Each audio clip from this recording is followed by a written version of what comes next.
In this video, I want to talk about sanctions in Myanmar, something that's been used by many Western countries in particular in the past, how that's kind of gone, and what that looks like for the future.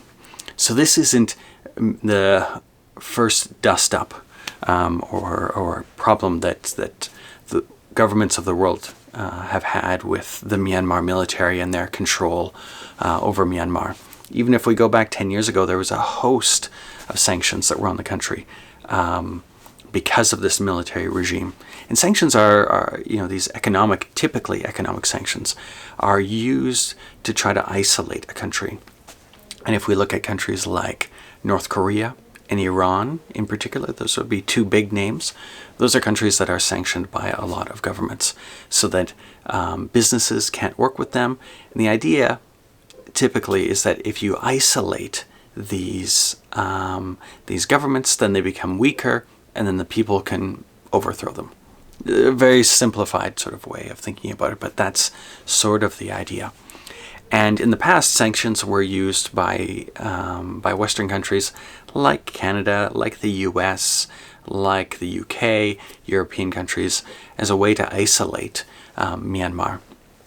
Now, as Myanmar sort of transitioned towards democracy over the last 10 years, a lot of those things were pulled away. And if there were sanctions, they were very specific towards particular individuals, their families, and their businesses.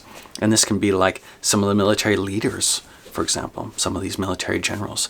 And we're starting to see that stuff roll back in again. So in those early days of the coup on February 1st of 2021, that's one of the things that government started to do, was to target particular generals that are at the top so then they can't be doing business or accessing money that's in accounts in other parts of the world. Now, the Myanmar military, they know that this is going to happen. They know that this is like the first thing that other governments can do. So it's not like this was a surprise to them. And in fact, if you ask them, they don't necessarily mind. They know it's going to happen. They've been isolated before, so they pretty much just shrug it off. But that's not to say that they can't be effective. One of the things that makes the Myanmar military so strong is it's not just like a bunch of people with guns.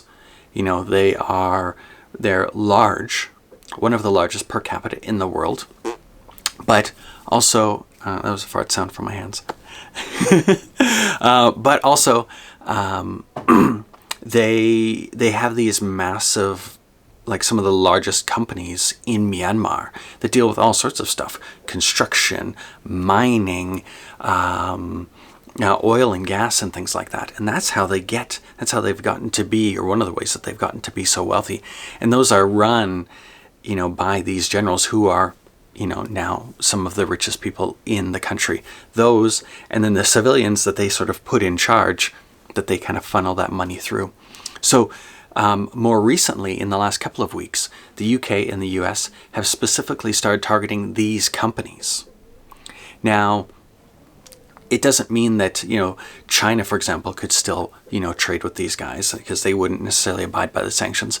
But it still is something, and the fact that the US does this, and because they control the US dollar, it also means that the access to US dollars for Myanmar is, stifled, I suppose. So that is something. It's kind of like a side sort of way. Now, this likely isn't going to be a way that brings down the military regime, but it certainly is something to take some wind out of their sails, because the finances, it looks like, is going to be a big part of this whole thing.